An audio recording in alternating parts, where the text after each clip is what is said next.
Hello दोस्तों, स्वागत है आपका आपके अपने YouTube channel in learning with Durgesh में। मैं आपका दोस्त मोहम्मद सरफराज स्वागत करता हूं। आज से जो हम नई सीरीज पढ़ने वाले हैं वह है विश्व भूगोल का। और विश्व भूगोल में हम उन सभी टॉपिकों को कवर करेंगे जो आपके एग्जाम की दृष्टि से काफ़ी महत्वपूर्ण है। और ये जो सामान्य विश्व का भूगोल होगा आपके एग्जाम की दृष्टि से काफ़ी महत्वपूर्ण है। चलिए शुरू करते हैं। आप आशा करता हूँ कि आप अपने साथ नोट्स या कोई भी पेज या पेन लेके बैठे होंगे। जो पॉइंट को मैं की पॉइंट करके नोट कराऊंगा उसको आप जरूर नोट करेंगे, बाकी पॉइंट को आप देखते चलेंगे। अगर आपका मन हो तो वीडियो को पुश करके उसको आप नोट डाउन करेंगे। आशा करता हूँ पिछली क्लास को आप रिवाइज कर रहे होंगे, मैप के माध्यम से उसका प्रैक्टिस कर रहे होंगे। चलिए आगे बढ़ते हैं। आज हम सबसे पहले जो पढ़ेंगे हम ब्रह्मांड कि विश्व भूगोल पढ़ने से पहले हम सबसे पहले बात करेंगे ब्रह्मांड की उत्पत्ति कैसी हुई है, ब्रह्मांड की रचना कैसी हुई है, इन सब के बारे में बात करेंगे। फिर ब्रह्मांड में बहुत सारे आकाशीय पिंड होंगे, उसके बाद मंदाकिनी होंगी, गैलेक्सीज होंगी, उसके बारे में हम बात करेंगे। फिर हम सोलर सिस्टम के बारे में बात करेंगे। फिर हम स्टार के बारे में बात करेंगे। फिर अपने ग्रह अर्थ के बारे में बात करेंगे। फिर हम अपने उपग्रह मून के बारे में बात करेंगे और सौरमंडल से संबंधित सभी टॉपिकों पे बात करेंगे। इस क्रम से हम आप बढ़ते जाएंगे और विश्व भूगोल के सभी प्रश्नों के सभी टॉपिकों के टच करते हुए हम आगे बढ़ेंगे। चलिए शुरू करते हैं। सबसे पहले हम बात करेंगे ब्रह्मांड की।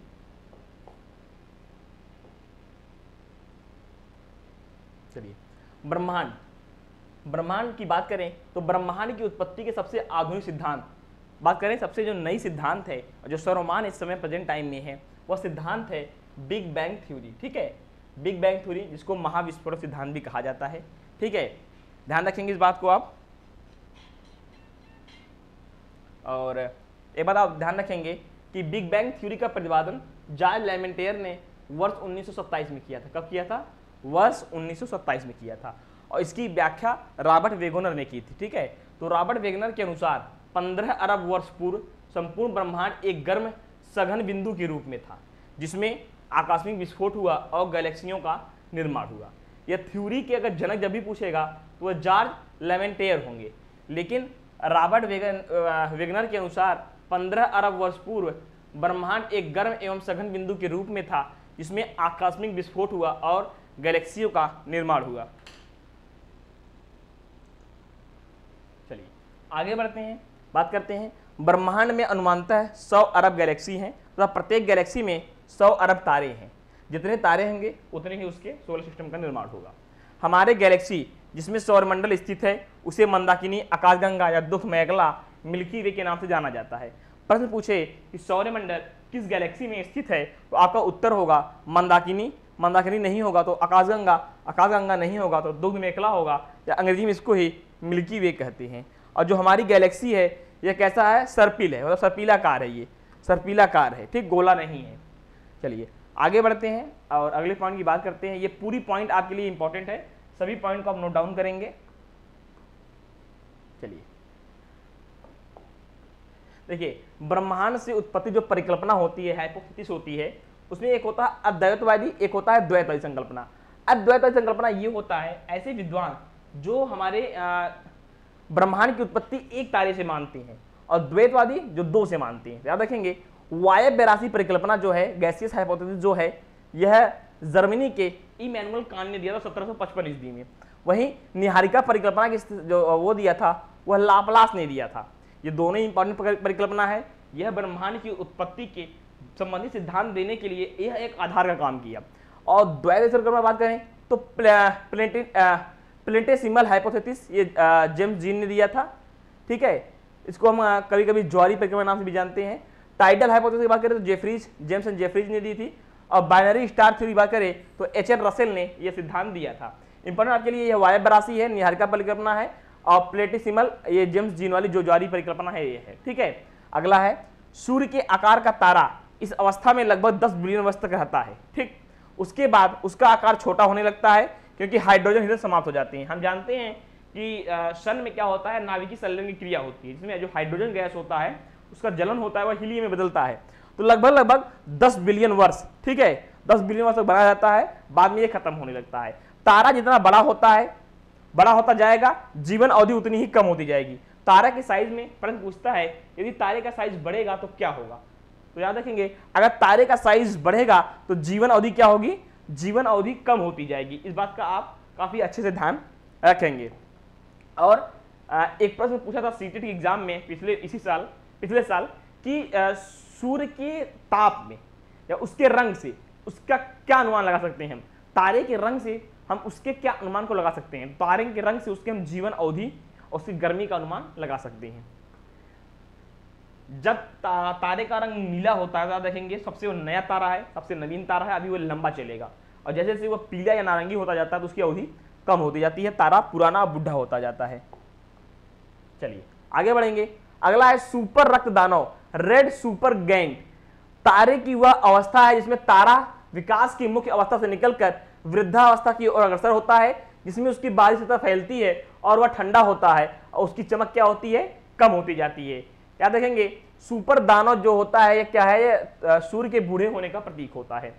इस अवस्था में क्रमशः नोवा और सुपरनोवा विस्फोट के पश्चात तारा अपने आकार के अनुरूप मृत्यु की 3 दशाओं में से कोई एक प्राप्त कर लेता है। एक होता है कृष्णवामन, ब्लैक डॉट इसको बोलते हैं, एक होता है न्यूट्रॉन स्टार, एक होता है कृष्ण वीवर ब्लैक होल। ठीक, यह 3 होता है, याद रखेंगे। जब इसका विस्फोट होता है या तारा खत्म होता है तो 3 रूप में ये बनता है, इनमें से कोई एक बन सकता है। इसमें एक पॉइंट होता है 1.44, क्या हो उसको आपको नहीं जानना है। होता यह है कि जब तारे का जो मान होता है 1.4 से ज़्यादा होगा तो क्या होगा, उससे कम होगा क्या होगा, यह जब आगे बढ़ेंगे आप किसी नेट के एग्जाम के लिए तो आपके लिए इंपॉर्टेंट है। चलिए आगे बढ़ते हैं, बात करें सुपरनोवा। सुपरनोवा मृत प्राय तारे की विस्फोट की अवस्था है। ठीक है, याद रखेंगे। भारतीय अमेरिकी भौतिकविद सुब्रमण्यम चंद्रशेखर ने 1930 में, देखिए यहां दिया हुआ है, 1.44 सौरी द्रव्यमान की वह निश्चित सीमा थी जिसके अंदर के तारे श्वेत वामन बनते हैं और उसके ऊपर के अवशेष द्रव्यमान वाले तारे न्यूट्रॉन या ब्लैक होल में परिवर्तित हो जाते हैं। मतलब जब तारा खत्म होने लगता है, यदि उसका द्रव्यमान 1.44 है तो वह क्या बनेगा? तो वह श्वेत वामन बनते हैं। यदि इससे ऊपर है तो वह न्यूट्रॉन तारा या ब्लैक होल में परिवर्तित हो जाता है। ब्लैक होल संबंधी प्रथम सूचना डॉक्टर एस चंद्रशेखर द्वारा प्रस्तुत की गई थी। इसी कारण इसको हम चंद्रशेखर थ्योरी के नाम से भी जानते हैं। ठीक है, और ब्लैक होल को चंद्रशेखर होल के नाम से भी जाना जाता है। ब्लैक होल किसी भी प्रकार के विकिरण को बाहर नहीं आने देता क्योंकि उसका घनत्व बहुत ही उच्च होता है। वर्ष 1983 में नोबेल पुरस्कार डॉक्टर एस चंद्रशेखर को दिया गया था। और याद रखेंगे, गैलेक्ट्रिक केंद्र में सूर्य की गति 220 किमी प्रति सेकंड होती है। अभी हम केवल ये ब्रह्मांड के बारे में पढ़ रहे हैं, अभी एक एक टॉपिक पे हम अलग अलग बात करेंगे।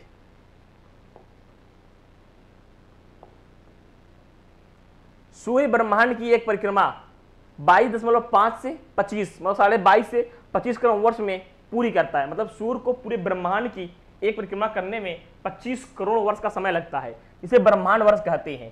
तारे का रंग उसके ताप का सूचक होता है। याद रखेंगे, यही पूछा था सीटेट में कि जो तारे का रंग होता है वो उसके ताप का सूचक होता है, और जब तारा नीला होता है वो अधिक ताप होता है। याद रखेंगे, नीले तारे का ताप अधिक होता है और अभी उसका जीवन काफी लंबा रहता है।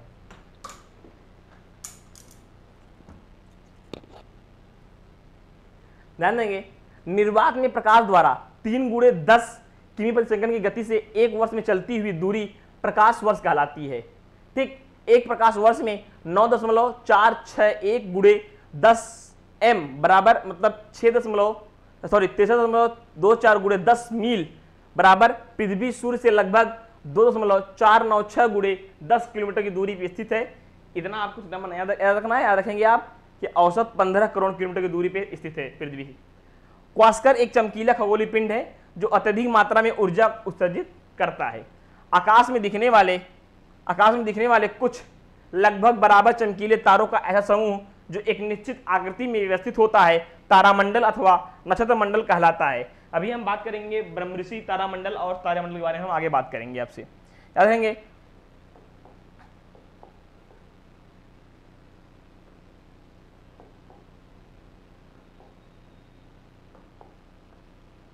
मंदाकिनी आकाशगंगा में पाया जाने वाला सप्तऋषि। देखिए, हमारी जो आकाशगंगा है मंदाकिनी आकाशगंगा, इसमें पाया जाने वाला सप्तऋषि तारामंडल, ओरियन तारामंडल, हाइड्रा, ध्रुव तारा और हरिकुलिस इत्यादि तारामंडल के उदाहरण है।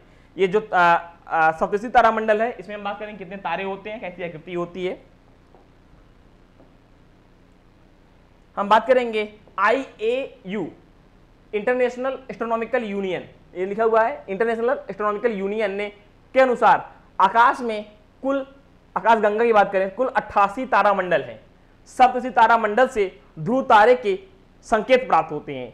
जो सप्तऋषि तारामंडल ऐसे बनता है तो उससे क्या होता है, ध्रुव तारे का संकेत प्राप्त होता है, जो कि उत्तर दिशा में स्थित होता है। अगर आप कभी जंगल में खो जाए रात के समय में, तो जो सबसे चमकीला तारा होगा वह ध्रुव तारा होगा और वह उत्तर दिशा का प्रतीक होता है। प्रश्न ऐसे पूछा जाता है। ओरियन नेबुला हमारी आकाशगंगा का सबसे शीतल और चमकीले तारों का समूह है। ओरियन नेबुला हमारी आकाशगंगा का सबसे चमकीले और शीतल तारों का समूह है। प्रॉक्सिमा सेंचुरी सूर्य के बाद पृथ्वी का निकटतम तारा है। देखिए यहाँ पे बहुत कंफ्यूजन होता है। आज प्रश्न पूछ दिया कि सूर्य से सबसे नजदीक जो तारा है उसका नाम क्या है, तो आप रखेंगे प्रॉक्सिमा सेंचुरी। कभी कभी ये प्रश्न पूछ लेता है कि पृथ्वी के सबसे नजदीकी तारे का नाम, अब तुरंत प्रॉक्सिमा सेंचुरी गोला करके आ जाती है। नहीं, याद रखेंगे पृथ्वी के निकट पूछेगा तो सूर्य होगा और सूर्य के निकट पूछेगा तो प्रॉक्सिमा सेंचुरी होगी। यह बात आप याद रखेंगे। आगे बात करें, बीटलम्यूस ओरियन तारा समूह का दूसरा सबसे बड़ा चमकीला तारा है। यह पृथ्वी से 427 प्रकाश वर्ष क्या होता है, सूर्य के द्वारा एक वर्ष में चली गई दूरी प्रकाश वर्ष कहलाता है, दूरी पर स्थित है। ठीक है, दूसरा है, पहला प्रॉक्सिमा सेंचुरी है। अंतरिक्षयान में बैठे व्यक्ति को आकाश का रंग काला दिखाई देता है क्योंकि अंतरिक्ष में वायुमंडल नहीं पाया जाता। यह प्रश्न बहुत बार पूछा जा चुका है कि अंतरिक्ष में का रंग कैसा दिखाई देता है। चलिए आगे बढ़ते हैं, अगले पॉइंट की बात करते हैं। अब देखिए ब्रह्मांड संबंधी जो मेन टॉपिक थी उसको हमने पढ़ लिया। उसमें आपने देखा हमारे तारामंडल क्या नाम है, ठीक है, हमारे आकाशगंगा क्या नाम है, आकाशगंगा में कौन कौन से तारामंडल पाए जाते हैं, सबसे चमकीला तारा समूह क्या है, सब के बारे में हमने जान लिया। अब हम अपने सौरमंडल की बात करेंगे। एक बात ध्यान रखेंगे आप, देखिए क्या होता है, ये पूरा ब्रह्मांड होता है। ठीक है, ब्रह्मांड में बहुत सारे क्या होते हैं, गैलेक्सीज होती हैं बहुत सारे।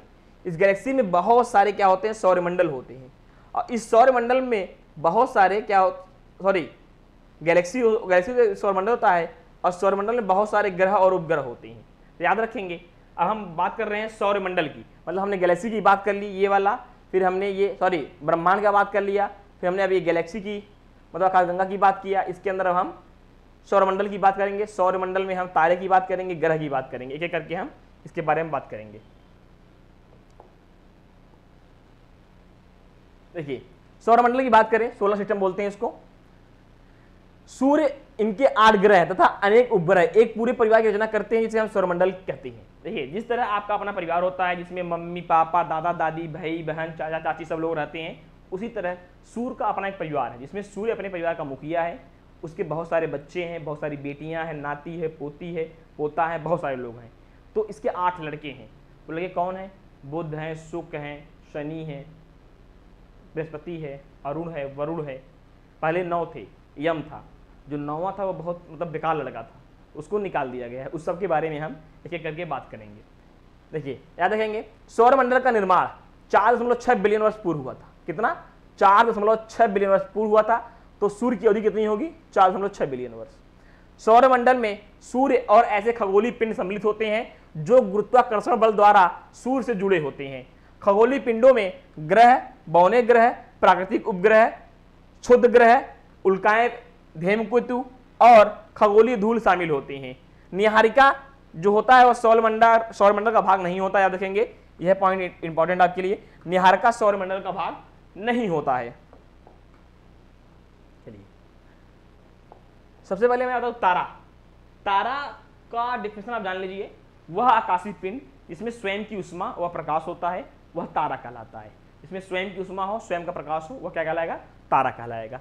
आगे बात करेंगे हम ग्रह प्लैनेट की बात करें तो वह आकाशीय पिंड जिसमें स्वयं की उष्मा व प्रकाश नहीं होता है, वह अपने तारे से प्रकाशित करता है और एक निश्चित पथ पर अपने तारे की परिक्रमा करता है, वह क्या कहलाता है, ग्रह कहलाता है। यह परिभाषा आप याद रखेंगे। आगे जब हम 9वें ग्रह को ग्रह की श्रेणी से बाहर निकालेंगे तब यह जो परिभाषा है वह काफी इंपॉर्टेंट हो जाएगा। वह क्या हो, वह आकाशीय पिंड हो जिसमें स्वयं की उष्मा व प्रकाश न हो, वह अपने तारे से प्रकाशित करता हो और एक निश्चित पथ पर अपने ग्रह की परिक्रमा करता हो और उसका एक निश्चित आकार भी होना चाहिए, उस आकार से छोटा नहीं होना चाहिए। यह कौन तय करेगा, यह एस्ट्रोनॉमिकल जो यूनियन है, IAU इंटरनेशनल एस्ट्रोनॉमिकल यूनियन है, वह तय करती है। तो देखेंगे अंतरराष्ट्रीय खगोलीय यूनियन की परिभाषा के अनुसार ग्रह वह खगोलीय पिंड है जो सूर्य की परिक्रमा करते हो, अपने स्वयं के गुरुत्वाकर्षण के लिए पर्याप्त हो, अपनी परिक्रमा के दौरान निकट ग्रह की कक्षा में न काटे, मतलब अपने ही पथ पे रहे, दूसरे ग्रह की पथ को न काटे। जैसे अब कोई और आया और इस तरह से ऐसे काट दिया तो क्या होगा, यह ग्रह की श्रेणी से यह ग्रह होगा यह बाहर निकल जाएगा। और 2006 में प्लूटो, जिसको हम कुबेर या यम ग्रह कहते हैं, जो पहले 9वां ग्रह था, को ग्रहों की श्रेणी से निकालकर बहुनिक ग्रह की श्रेणी में डाल दिया गया है, क्योंकि ये क्या करता था, दूसरे के पथ को क्या करता था, काटता था। इस कारण इसको ग्रह की श्रेणी से बाहर निकाल दिया गया है। चलिए आगे बढ़ते हैं। देखिए अब हम ग्रहों के प्रकार, टाइप ऑफ प्लैनेट की बात करेंगे। देखिए पहला होगा पार्थिव ग्रह। पार्थिव ग्रह क्या बोलते हैं हम, पार्थिव ग्रह के एक तरीके से आप कह सकते हैं ये होते हैं इंटरनल ग्रह, मतलब कि आंतरिक ग्रह इसको बोलते हैं। क्या बोलते हैं, इसको हम आंतरिक ग्रह भी बोलते हैं, ठीक। और एक होता है जेवियन ग्रह, जिसको हम बाह्य ग्रह बोलते हैं। क्या बोलते हैं, बाह्य ग्रह, ठीक। तो जो पार्थिव ग्रह होते हैं ये पृथ्वी के समान ठोस होते हैं। कहने का मतलब इसका जो डेंसिटी होता है, घनत्व होता है, वो सर्वाधिक होता है। तो बुध, शुक्र, पृथ्वी और मंगल, यह 4 क्या है, पार्थिव या आंतरिक ग्रह हैं। और बृहस्पति के समान बड़ा है, जैसे बृहस्पति, शनि, यूरेनस, नेपच्यून, मतलब अरुण और वरुण, ये क्या है, जेवियन ग्रह हैं। इनका घनत्व कम होता है, यह मुख्यतः गैस के बने होते हैं और ठोस कम होते हैं। तो यह आपके लिए इंपॉर्टेंट याद रखेंगे। आंतरिक ग्रह कौन से होते हैं, बाह्य ग्रह कौन से होते हैं, इसको जेवियन ग्रह भी बोलते हैं और पार्थिव ग्रह भी बोलते हैं। चलिए आगे बढ़ते हैं। और देखिए जो सौरमंडल है, मैंने बताया सौरमंडल में एक सूर्य है, एक सन है आपका, मतलब तारा, एक स्टार जो उसको बोलते हैं हम स्टार, एक मिनट, स्टार एक है।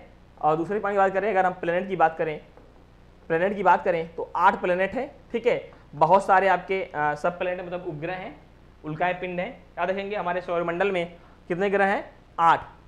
कितने हैं, 8 ग्रह हैं, एक तारा है। सबके बारे में आगे बात करेंगे। 8 ग्रह देखिए यहाँ पे दिया हुआ है, बुध, शुक्र, पृथ्वी, मंगल। 4 ये हो गए जिसको हम आंतरिक ग्रह, पार्थिव ग्रह भी बोलते हैं। दूसरा जेवियन ग्रह हो गए, 4 ये ग्रह हो गए, ठीक। बृहस्पति, शनि, अरुण, वरुण, ठीक, यह ग्रह हो गए। इसलिए आगे इसके बारे में हम विस्तृत चर्चा करेंगे एक एक ग्रह के बारे में। चलिए देखते हैं हम। देखिए ग्रहों के क्रम की बात करें तो देखिए सूर्य से दूरी के अनुसार, ठीक है। अगर मान लीजिए यहाँ पे सूर्य है तो सूर्य के सबसे नजदीक कौन सा होगा, सबसे नजदीक बुध होगा। बुध के बगल में शुक्र होगा, फिर पृथ्वी, फिर मंगल, फिर बृहस्पति, फिर शनि, फिर अरुण, फिर वरुण। और यदि हम बढ़ते आकार में बात करें तो सबसे छोटा बुध, उससे बड़ा मंगल, उससे बड़ा शुक्र, उससे बड़ा पृथ्वी, उससे बड़ा नेपच्यून, उससे बड़ा यूरेनस, उससे बड़ा शनि, सबसे बड़ा बृहस्पति। सबसे बड़ा कौन है, बृहस्पति है। सबसे छोटा कौन सा है, बुध है। पृथ्वी कौन से नंबर पे है, तो आकार में पृथ्वी 5वें नंबर में है। क्रम की बात करेगा तो क्रम किसके स्थान पे है, तीसरे स्थान पे है। द्रव्यमान की बात करें तो द्रव्यमान के अनुसार भी सेम होगा, मतलब कि आकार के अनुसार बृहस्पति है, शनि है, अरुण, वरुण, पृथ्वी, शुक्र, मंगल और बुध, ये भी उसी क्रम के अनुसार है, सबसे बड़ा उससे छोटा। ग्रहों में सर्वाधिक गुरुत्वाकर्षण वाला जो बल वह बृहस्पति का है। सर्वाधिक गुरुत्वाकर्षण किसमें है, बृहस्पति में है। हाइड्रोजन, हीलियम तथा मेथेन गैस बृहस्पति तथा शनि ग्रह में बड़ी मात्रा में उपलब्ध होते हैं। कभी कभी अगर आपसे ये प्रश्न पूछ ले कि कौन सा ग्रह तारे की प्रकृति वाला है, मतलब किस ग्रह में तारे के गुण पाए जाते हैं, थोड़ा बहुत याद रखेंगे, वह बृहस्पति ग्रह है जिसमें थोड़ा बहुत तारे के गुण पाए जाते हैं।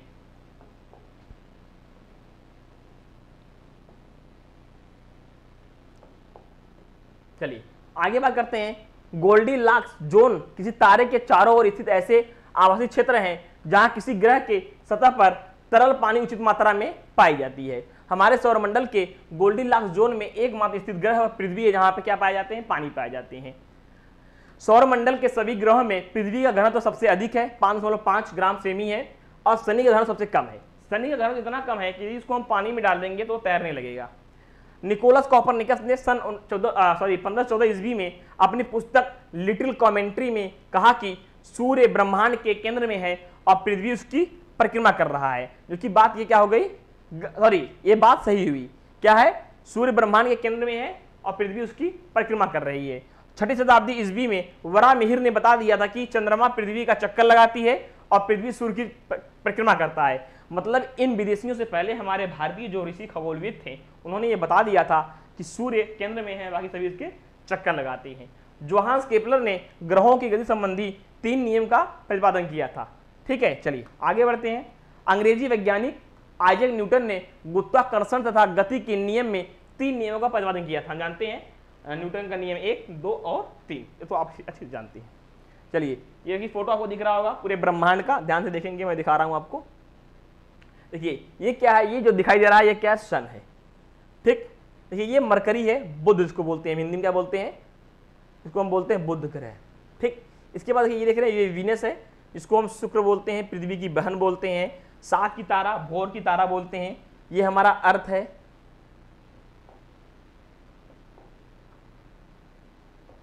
ये हमारा क्या है, ये हमारा अर्थ है, मतलब पृथ्वी ये है। और इसके बगल में छोटा सा मून दिखाई दे रहा होगा, चंदा मामा, जिसका एक प्राकृतिक उपग्रह है। यह मार्स है, जिसको हम बोलते हैं मंगल, जिस पे भारत ने बहुत अच्छा सफलता पाया था। ये जो सबसे बड़ा दिखाई दे रहा है ये जुपिटर है, इसको हम बोलते हैं बृहस्पति, क्या बोलते हैं, बृहस्पति इसको बोलते हैं। देखिए सैटर्न है, इसको हम शनि बोलते हैं, इसके चारों तरफ छल्ले पाए जाते हैं। देखिए छल्ले आपको ये दिखाई दे रहे होंगे ऐसे। देखिए ये यूरेनस है, इसमें भी छल्ले पाए जाते हैं ऐसे, यूरेनस है, इसको हम बोलते हैं वरुण, अरुण बोलते हैं इसको। ये नेपच्यून, इसको हम बोलते हैं वरुण। और ये यहाँ पे ये प्लूटो है, जिसको हम बोलते हैं यम या कुबेर बोलते हैं। अब यह ग्रह की श्रेणी से बाहर हो गया है। सबसे बड़ा कौन सा है आपका, सबसे बड़ा मंगल है, सबसे छोटा बुध है, ठीक। और पृथ्वी तीसरे स्थान पे है क्रम में, आकार में 5वें स्थान पे है, डेंसिटी में पहले स्थान पे है। तो ये आपके लिए इंपॉर्टेंट पॉइंट हो गए। तो मिलते हैं अगली क्लास में, तब तक के लिए बाय बाय, थैंक यू, जय हिंद।